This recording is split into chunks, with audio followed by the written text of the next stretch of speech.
Exato, Álvaro. Como sabe, Angola viveu mais um dos seus marcos históricos, que foi a visita de mais um Papa.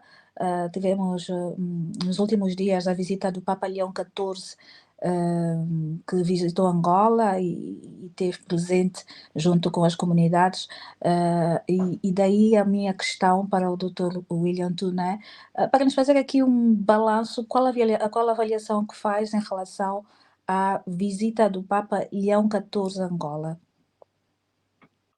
Bom, eu acho que, do ponto de vista político, ela teve um viés de trazer a Angola política que está no poder nas notícias mundiais. Para a comunidade católica em Angola, eu acho que expectativas foram muitas, agitou as águas, mas esperava-se muito mais. E eu ouvi falar por uma comunidade sem procuração. Angola está desde 2024 sem nenhum cardeal. Angola é dos países que mais hasteia uma religião ocidental e cunhou-a como também sendo sua pertença. Só teve um cardeal preto e angolano. O segundo era italiano. E era expectável que uma comunidade que cresce tanto, o Papa tenha vindo e não tenha dado indícios de que Angola terá, a breve trecho, um ou mais cardeais. Quer dizer que a qualidade do catolicismo praticado em Angola é questionado ainda pelo Vaticano, tanto que acha que não merece ou irão indicar um cardeal ocidental para vir para Angola. Esta é uma das minhas visões. Do ponto de vista discursivo, obviamente que a Angola política no poder não capitalizou porque pensou que a materialidade iria ofuscar a mente do Papa e do seu séquito. Ora, ocorreu precisamente o inverso. Angola não se preparou politicamente, o executivo, para esta visita. Colocou-a como mais uma entidade que vem para dar bênção ao regime. Mas as visitas hoje de altas individualidades nos países devem mexer os seus conchavos e ter uma task force que vá preparar isto em relação ao que o presidente desse país irá dizer como resposta. Eu penso que o regime não sabe que livro ou que livros filosóficos, teológicos lê Leão XIV. Não conchavou com ninguém que está no entorno. Por exemplo, Angola teria uma vantagem com a vinda do Papa, que o seu executivo tentasse abordar underground um dos homens que melhor interage com o Vaticano, com a língua portuguesa, língua que é a única, estupidamente, oficial em Angola, não é? Para transitar uma linha de pensamento do Papa. E não fez isso. O Papa tem um jovem cardeal. E o próprio poder político podia provocar o Papa para fazer o mesmo. E não fez. Portanto, veio, por exemplo, o cardeal Dom José Tolentino Calasta de Mendonça, que foi um dos mais novos cardeais. Ele foi ordenado em 2009 2018 foi consagrado bispo e um ano depois cardeal. Portanto, falava que pudesse ser um dos cardeais de Portugal. Mas é o mais novo dos cardeais portugueses, ele é o mais novo. Mas ele dirige um discatário, o discatário da Educação e Cultura, que é dirigido por ele. E eu acho que Angola não percebe isso. Angola nem sabe onde é que foi inspirado o discurso do Papa, em que livros da Bíblia. E aí, de facto, eu acho que o governo foi apanhado com as calças na mão em relação ao discurso do Papa e depois à ostentação. Ele não é um Papa obstinado. Por isso é que o discurso dele, na minha opinião, assentaram nos livros de Êxodo, Jeremias, porque é um povo obstinado. Aqui não é o povo, é uma direção obstinada pela riqueza. Está a ver? E isto foi mal, mas ele teve os discursos mostrando que a Igreja Católica que está em Angola deixou de ter tanta cumplicidade com o poder político. Pese não ser total, pese nem sempre estar ao lado dos pobres, mas mostrou uma certa afirmação dentro da Igreja Católica que quer, de fato, uma ruptura e independência total com o poder político. O Papa Leão XIV, que foi passando algumas mensagens, às vezes muito diretas, acha que o nosso executivo percebeu essas mensagens e vai procurar melhorar o seu posicionamento perante a sociedade angolana? E eu penso que quem torto se coloca, direito não consegue recuperar. Porque, vamos lá ver, o Papa é confrontado com uma geografia de um país que tem riqueza, mas tem extrema pobreza. Correto?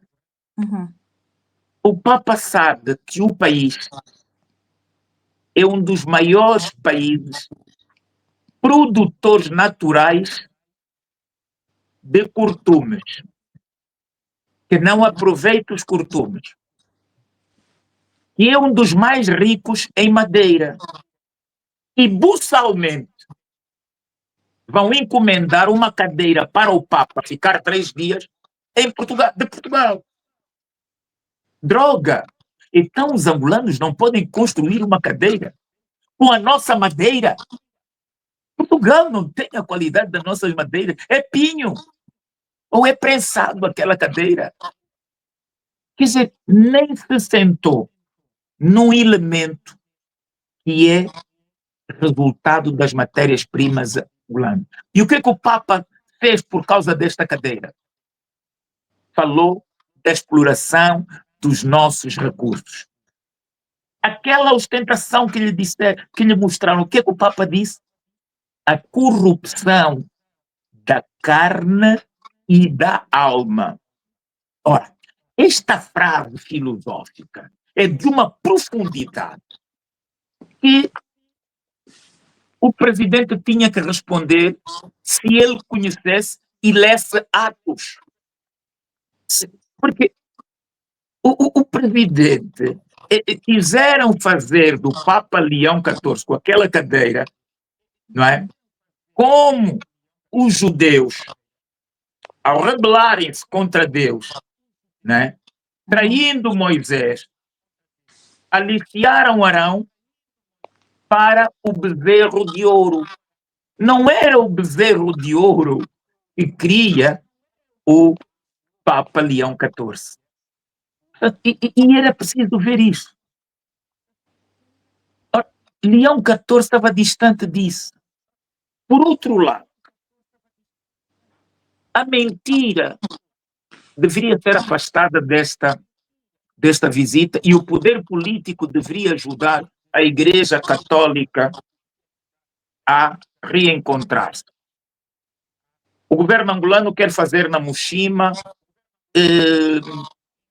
um grande palco da religiosidade não angolana, não africana, mas ocidental. E transformou uma capela que está na Mushima, a capela que está na Mushima, a santa padroeira não é angolana, a capela é Nossa Senhora Maria da Conceição, que era padroeira das tropas coloniais portuguesas. E se nós formos ver, é a mesma Nossa Senhora da Conceição que está em Portugal, é a mesma Senhora da Conceição, que agora com esta guerra no Médio Oriente, está no forte português, construído no século XVI, que está no Estreito de Hormuz. É só verem. E, aliás, fez-se questão de colorir numa tez clara aquela senhora que não é nada mamá Mushima, que não é angolana, não é africana. Aliás, nenhum estudo bíblico, nenhum livro do Vaticano, nenhum jornal do apostolado trata de uma cristã devota angolana que tivesse configurado feitos que, à luz da Igreja Católica, sejam considerados milagres. Ora, é diferente. Mas em Portugal tem a história dos 3 pastorinhos. Em Portugal tem Fátima, cujos feitos foram valorados e alcandurados para milagres. E em Angola, o próprio poder político deveria ter ciência, estudar um pouco mais a história e exigir que, ao invés daquela estátua, tivesse uma estátua de uma mulher angolana, que ela teria feito alguma coisa que impulsionava nacionalistas africanos a irem para a luta de libertação. Mas não, nós estamos a adorar alguém que benzia as tropas coloniais portuguesas e está lá. Não sou eu que estou a dizer, são as imagens. Se vocês pegarem as imagens, vocês hão de analisar a estética comunicacional que está entre o Papa no púlpito e a colocação da própria santa. Exatamente. E se fôssemos para eleger uma figura religiosa que substituísse a Maria da Conceição, qual seria em Angola, no caso? Nós poderíamos até, no âmbito da coabitação entre a Igreja Católica nos últimos tempos e as outras congregações, mas nós tivemos Quimpa Vita. Quimpa Vita é reconhecida, apesar de toda a descrença que o mundo ocidental quer fazer, porque a retórica de evangelização em África mantém-se estupidamente. Muitos negros complexados acham que alguém nos veio evangelizar. Não. Nós tínhamos a nossa religião. Obrigaram-nos a esquecer a nossa religião. Porque será que antes da colonização todos nós íamos para o inferno? Todos nós não tínhamos crença? Como é que nasceram as crenças?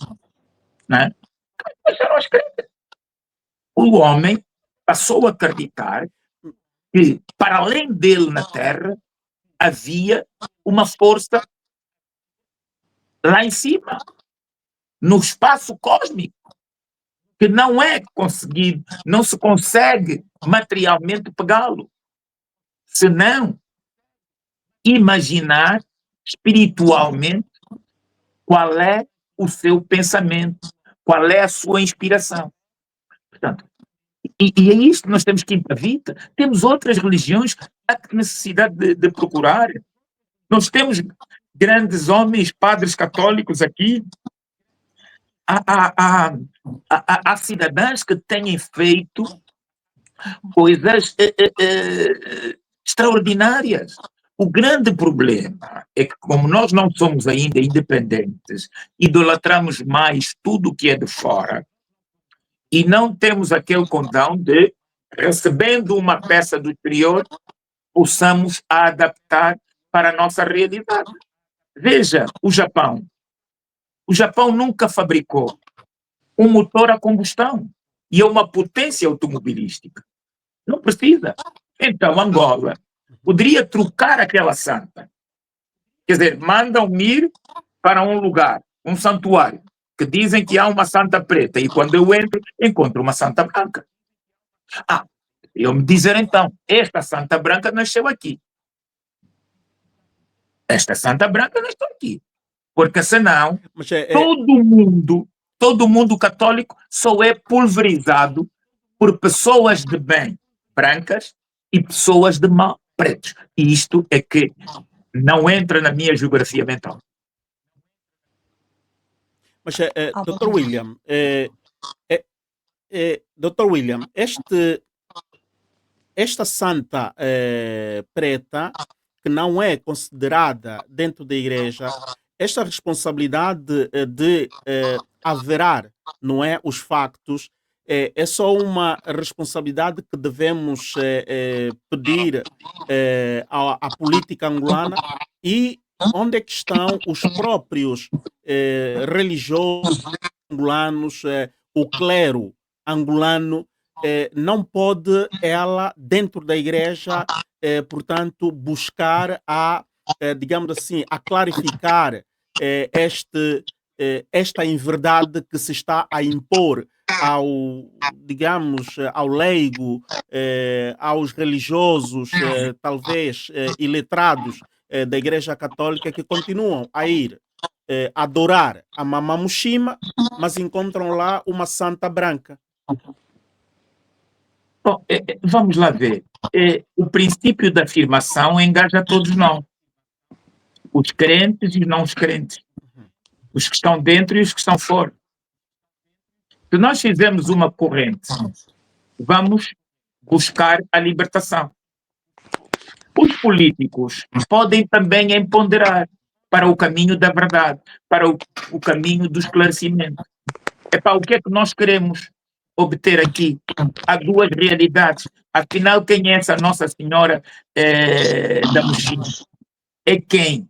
Nós somos um país multirracial. Ponto final, parágrafo.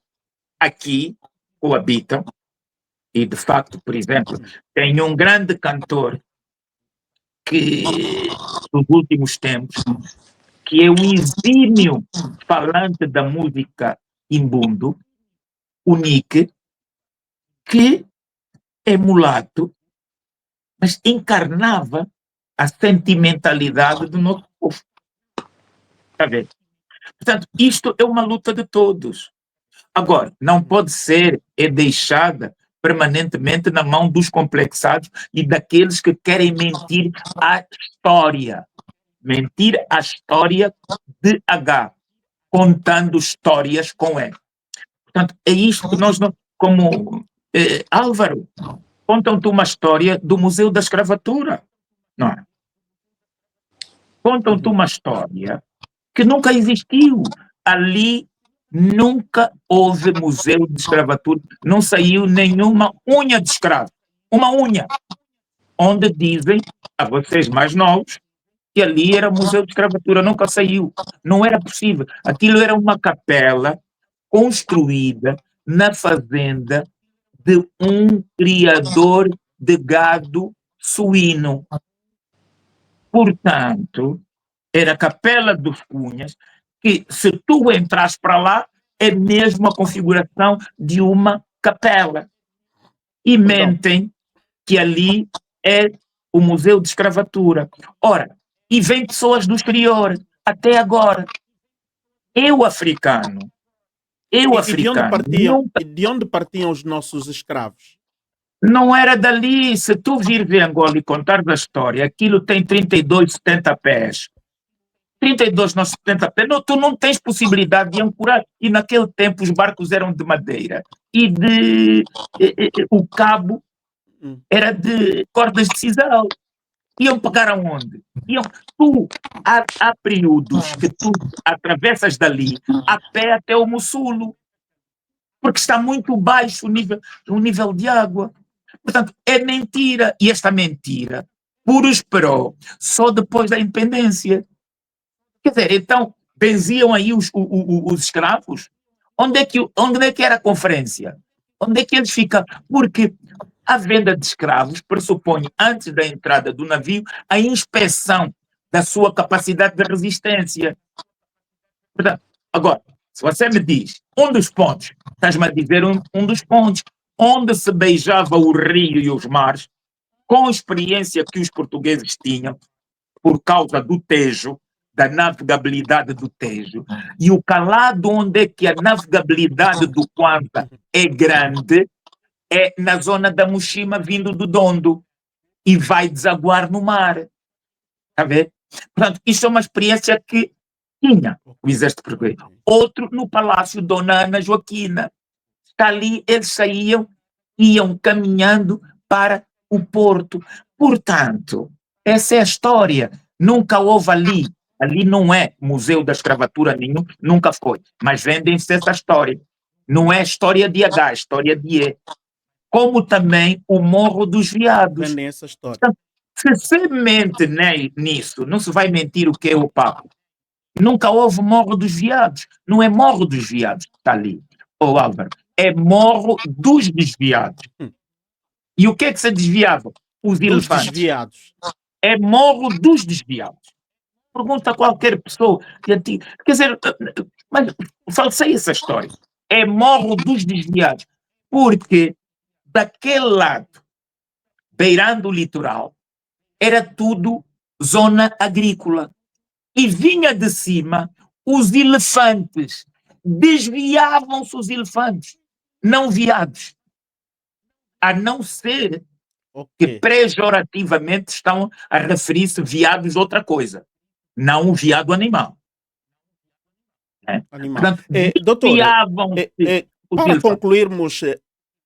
para concluirmos este capítulo da visita do Papa, que lição se pode tirar principalmente daquela mensagem, digamos, dirigida à classe política angolana, porque sendo o Papa um defensor dos pobres, vimos que aquela mensagem foi mais dirigida à classe política e à classe dirigente, mais do que classe política à classe dirigente. Mas a pergunta é, a classe política, que lição pode tirar daquela mensagem contundente, realístico da nossa Angola?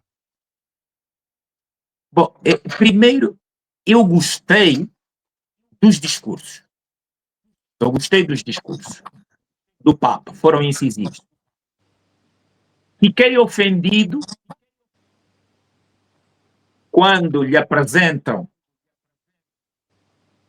em Saurimo uma peça de feiticismo, como se a natureza do angolano fosse o feiticismo e não o recurso em prima facie à medicina tradicional angolana. E há quem mais cultua o feiticismo e a bruxaria, é o Ocidente, que tem todos os anos Congresso Internacional dos Feiticeiros e Bruxos. É no Ocidente, está disponíveis nas redes. De qualquer forma, a direção, o discurso foi muito forte, mostrou que Angola não conseguiu colonizar mentalmente o Papa durante esta visita e que ele tinha um leque de informação que é sustentado também na discriminação que o presidente tem emprestado à própria Igreja Católica. A banalização que ele fez ao Congresso de Reconciliação, organizado pela CIASTE, acho que determinou um azedar que foi impossível de cobrir, porque o presidente não tem diplomatas capazes de interpretar a linguagem do catolicismo. E então isto aí coloca-lhe distante. E o Papa e os bispos uniram-se na defesa dos pobres, não se deixaram iludir pelo brilho dos dólares. Aí penso que saíram-se bem.